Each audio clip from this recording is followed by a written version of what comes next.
सब रंग। अब जो स्टेज पर आने वाले हैं कौन? वो है सबके चहीते खेसारी लाल यादव।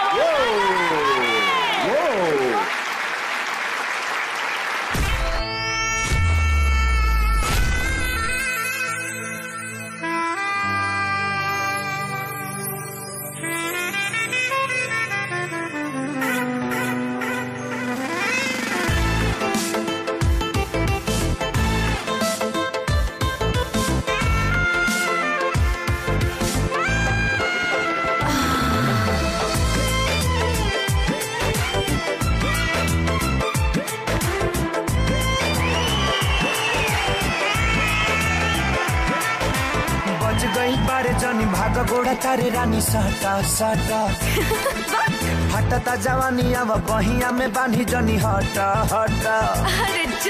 बच गई बारे जनी भाग गोड़ा तारे रानी साटा साटा हटता जवानी अब बहिया में बांधी जनी हटा हटा। कोरवा में आव रानी दूर जानी जा ए बलाम जी मुआ दे बका।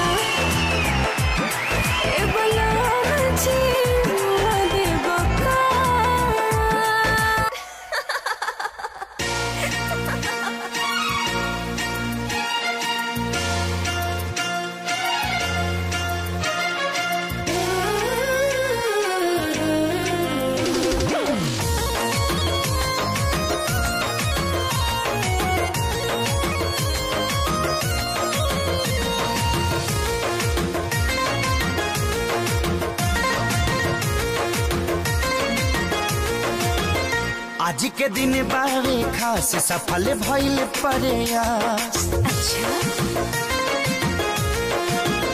आज के दिन बारे खास सफल भइल प्रयास। हम तो प्यार के परीक्षा में हो गई पास।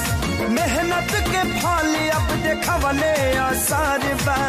ओढ़नी के रंग हरियर बा लागे लाइन क्लियर बा।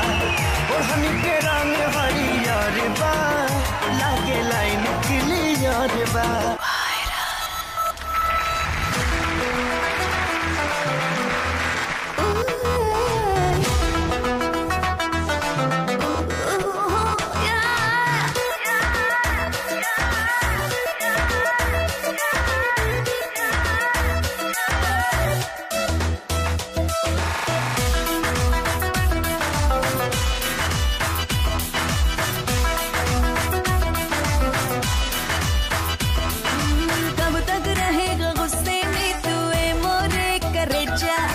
मुंबई दिल्ली गोवा कहीं भी डिनर कराने ले जाओ।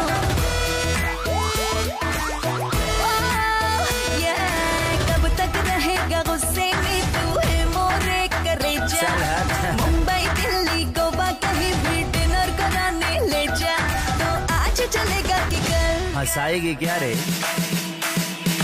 तेरे संग कभी नहीं जाऊंगा होटल तो वीडियो बना के करे डिलीवरी। तेरे संग कभी नहीं जाऊंगा होटल तो वीडियो बना के करे डिलीवरी। तेरे संग जाऊंगा होटल वीडियो बना के कभी नहीं होटल तो बना के